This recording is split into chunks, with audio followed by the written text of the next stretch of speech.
Hello everyone, I'm doctor Neeraja. ఈరోజు మనం ఈ వీడియోలో డయాబెటీస్ గురించి తెలుసుకుందాం. అసలు డయాబెటీస్ ఎందుకు వస్తుంది, దీనికి గల కారణాలు, దీని వలన వచ్చే సిమ్టమ్స్, అంటే డయాబెటీస్ ఉన్న పేషెంట్స్లో ఎలాంటి సిమ్టమ్స్తో ఉంటారు, దీనికి ఎటువంటి జాగ్రత్తలు తీసుకోవాలి అనేది ఈ వీడియోలో తెలుసుకుందాం. ముందుగా నా ఛానల్ని మీరు మొదటిసారిగా చూస్తున్నట్లయితే సబ్స్క్రైబ్ చేసుకోండి అండ్ అలానే లైక్ చేయండి, షేర్ చేయండి, కామెంట్ చేయండి.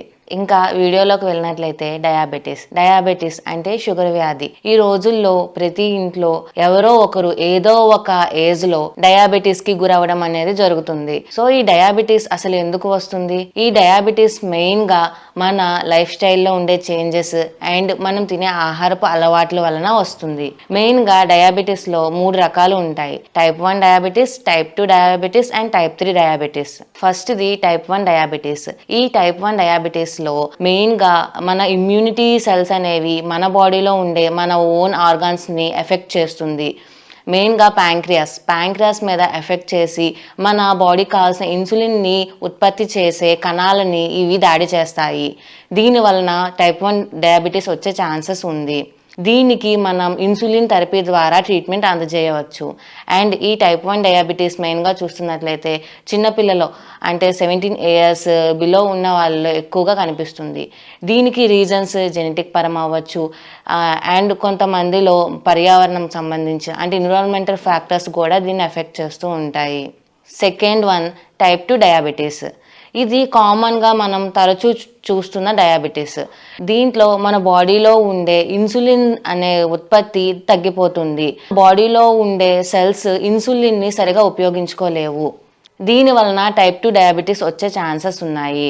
సో ఈ టైప్ 2 డయాబెటీస్ అనేది మెయిన్గా మన లైఫ్ స్టైల్లో ఉండే చేంజెస్ వలన, అంటే సడన్గా బరువుగా ఎక్కువ అయిపోవడం, మనం తినే ఆహారం సరిగా ఉండకపోవడం, అంటే సరైన పోషకాలు లేని ఆహారం తీసుకోవడం, ఎక్కువ చక్కెరలు అంటే ఎక్కువగా షుగర్ ఉండే ఫుడ్ని తీసుకోవడం, ప్రాసెసింగ్ ఫుడ్ని తీసుకోవడం వలన ఈ టైప్ 2 డయాబెటీస్ వచ్చే ఛాన్సెస్ ఎక్కువగా ఉన్నాయి.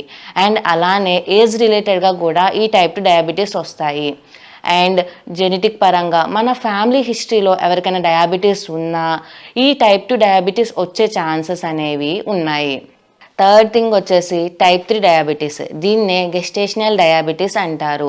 అంటే కొంతమంది చూస్తుంటాం ప్రెగ్నెన్సీ టైంలో డయాబెటీస్ వస్తూ ఉంటుంది. సో ఈ గెస్టేషనల్ డయాబెటీస్ అనేది ప్రెగ్నెన్సీ టైంలో ఉండి తర్వాత నార్మల్కి వస్తుంది. కానీ కొంతమందిలో ఇది ఎందుకు వస్తుంది అంటే ప్రెగ్నెన్సీలో చాలా వరకు హార్మోనల్ చేంజెస్ ఉంటాయి. సో ఈ హార్మోనల్ చేంజెస్ వలన ఈ డయాబెటీస్ అనేది వస్తుంది. ప్రెగ్నెన్సీ అయిపోయాక ఈ డయాబెటీస్ నియర్ టు నార్మల్ అవుతుంది. అదర్వైజ్ కొంతమందికి ఈ ప్రెగ్నెన్సీలో డయాబెటీస్ వచ్చే వాళ్ళకి టైప్ 2 డయాబెటీస్ వచ్చే ఛాన్సెస్ ఉంటాయి.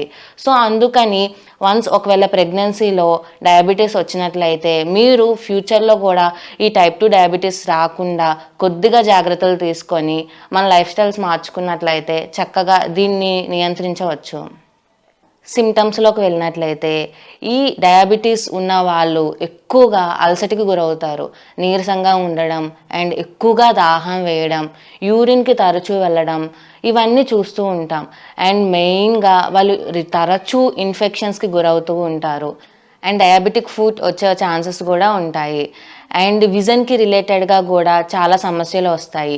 అంటే చూపు మందగించడం, బ్లరీ విజన్ ఇట్లాంటివి వచ్చే ఛాన్సెస్ కూడా డయాబెటీస్లో ఉంటాయి. అండ్ డయాబెటీస్ ఉన్న వాళ్ళలో మెయిన్ సిమ్టమ్ ఏంటి అంటే ఏవైనా వూండ్స్, ఏవైనా గాయాలు తగిలినా ఆ దెబ్బలు అనేవి చాలా నెమ్మదిగా హీల్ అవుతూ ఉంటాయి. అందుకనే షుగర్ వ్యాధి ఉన్న వాళ్ళకి ఏవైనా దెబ్బలు తగిలినా అంత వేగంగా తగ్గవు అని అంటారు. ఈ డయాబెటీస్ ఉండడం వలన కూడా మన బాడీలో ఇంకా చాలా కాంప్లికేషన్స్ వచ్చే ఛాన్సెస్ ఉన్నాయి. సో ఈ డయాబెటీస్ ఉన్న వాళ్ళకి ఎక్కువగా వచ్చే కాంప్లికేషన్స్ ఏంటి అంటే హార్ట్కి సంబంధించిన వ్యాధులు కానీ, స్ట్రోక్ కానీ, కిడ్నీస్ పాడైపోవడం అంటే diabetic nephropathy and diabetic neuropathy అంటే నర్వ్స్కి రిలేటెడ్గా ఏవైనా సమస్యలు రావడం, విజన్కి రిలేటెడ్గా ప్రాబ్లమ్స్ రావడం, ఇవన్నీ డయాబెటీస్ వచ్చే వల్ల కామన్గా మనం చూసే కాంప్లికేషన్స్. అండ్ ఫైనల్గా మనం చూస్తున్నట్లయితే మేనేజ్మెంట్, డయాబెటీస్కి ఎట్లా మేనేజ్ చేయాలి, దానికి ఎటువంటి ప్రికాషన్స్ తీసుకోవాలి. ఫస్ట్ మనం ఈ డయాబెటీస్కి మనం చేయాల్సింది ఫుడ్ కంట్రోల్.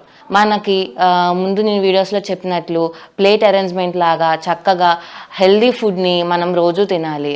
అండ్ ప్రాసెసింగ్ ఫుడ్ని వీలైనంత వరకు ఆపేసేయాలి.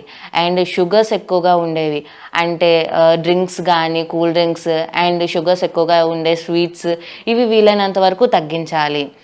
అండ్ అలానే కార్బోహైడ్రేట్స్ ఎక్కువగా ఉండే ఆహారాన్ని అంటే రైస్ ఇట్లాంటివి మనం ఎక్కువగా తినకూడదు. వీలైనంత వరకు మనం కార్బోహైడ్రేట్స్ షుగర్స్ లేనివి మన ఆహారంలో ఎక్కువగా ఉండేటట్లు వెజిటేబుల్స్ ఫ్రూట్స్ అవి మనం ఎక్కువగా తినడానికి ప్రిఫర్ చేయాలి. అండ్ షుగర్స్ ఎక్కువగా ఉండేవి బనానా సపోటా మ్యాంగో ఇటువంటి ఫ్రూట్స్ని వీలైనంత వరకు డయాబెటీస్ ఉన్న పేషెంట్స్ అవాయిడ్ చేయడం చాలా మంచిది. దీనికోసం అన్సాచురేటెడ్ ఫ్యాట్ ఉన్న ఆయిల్స్ని మనం ఆహారంలో తయారు చేయడానికి ఉపయోగిస్తే మంచిది. ప్రోటీన్ అండ్ ఫైబర్ ఉన్న ఫుడ్ని తీసుకోవాలి. హెల్దీ వెయిట్ మెయింటైన్ చేయడం అనేది మన బాడీకి చాలా మంచిది. దీనికోసం మనం డైలీ ఎక్సర్సైజెస్ చేయడం వీలైనంత వరకు మన లైఫ్ స్టైల్ని వీలైనంత వరకు మార్చుకొని హెల్దీగా ఉండడానికి ఎక్సర్సైజెస్ స్మోకింగ్ డ్రింకింగ్ అలవాటు ఉండేవాళ్ళు వీలైనంత వరకు అది తగ్గించుకోవడం వల్ల డిప్రెషన్ ఎక్కువగా ఉండేవాళ్ళు డిప్రెషన్ తగ్గించుకోవడానికి యోగా ధ్యానం ఎక్సర్సైజెస్ ఇటువంటివి చేసి మన లైఫ్ స్టైల్ని చేంజ్ చేసుకుంటే వీలైనంత వరకు మనం డయాబెటీస్ని అదుపులో ఉంచుకోగలం.